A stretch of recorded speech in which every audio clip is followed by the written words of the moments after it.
Assalamualaikum warahmatullahi wabarakatuh. Izin perkenalkan diri, nama saya Adinda Azahra dengan NIM 121400039, Prodi Teknik Telekomunikasi dari TPB 29. Perkenalkan, nama saya Aurani Gladys Pradista, NIM 121400045, Prodi Teknik Telekomunikasi, TPB 29. Perkenalkan, nama saya Tulus Awan CIT dengan NIM 121400041 dari program studi Teknik Telekomunikasi. Untuk penjelasan mengenai program dan selanjutnya akan dijelaskan dalam video berikut. Pertama-tama, kita harus menulis encode IOStream dan using namespace std sebagai header dari program. Kemudian ada integer main yang merupakan fungsi utama. Di dalam fungsi utama, pertama-tama kita mendeklarasikan variabel n yang bertipe data integer.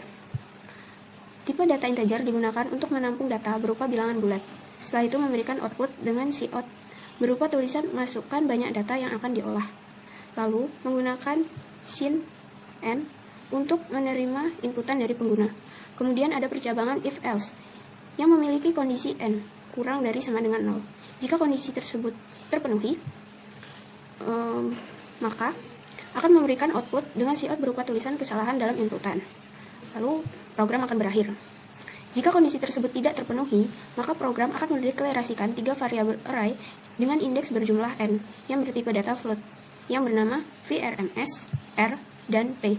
Tipe data float untuk menampung data berupa bilangan berkoma, penggunaan koma di dalam C++ tidak menggunakan tanda koma, melainkan menggunakan tanda titik. Karena jika menggunakan tanda koma, maka program tersebut akan langsung error dan berakhir. Tipe data float yang ada di sini terbagi menjadi VRMSN, RNN, PN.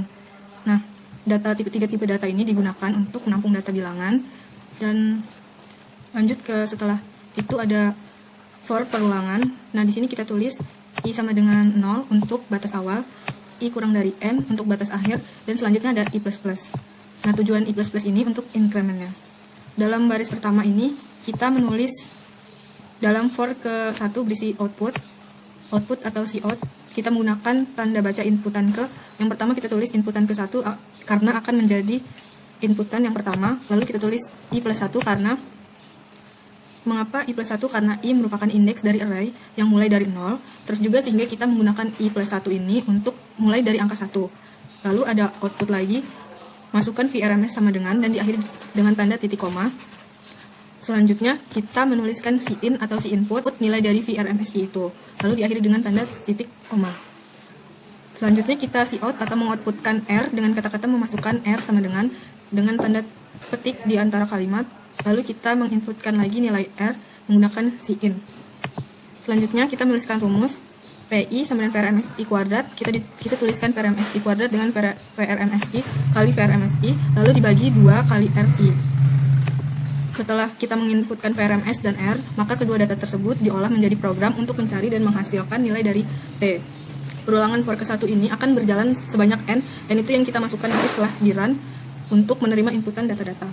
Oke, kemudian ada perulangan for dengan integer i sama dengan 0 sebagai batas awal, lalu i lebih kecil dari n sebagai batas akhir, dan i++ sebagai incrementnya. Dalam perulangan for yang kedua ini akan berisi beberapa outputan. Outputan yang pertama itu adalah data ke i+1, terus yang kedua ada outputan VRMS ini dalam arti nilai VRMS yang diinputkan user dalam satuan volt. Terus yang ketiga ini ada outputan R. Outputan R ini adalah nilai R yang diinputkan oleh user dalam satuan ohm. Dan terakhir adalah outputan P. Outputan P ini adalah program yang diinputkan oleh user dengan satuan watt. Pada perulangan for yang kedua ini akan berjalan sebanyak n kali untuk menampilkan data-data yang ada dalam program ini. Dengan menggunakan array, kita dapat mengolah lebih dari satu data tanpa harus mengkhawatirkan data-data yang akan tertukar dengan data-data yang lain, sehingga yang akan menyebabkan kesalahan. Setelah program selesai kita buat, maka kita akan mengcompile-nya.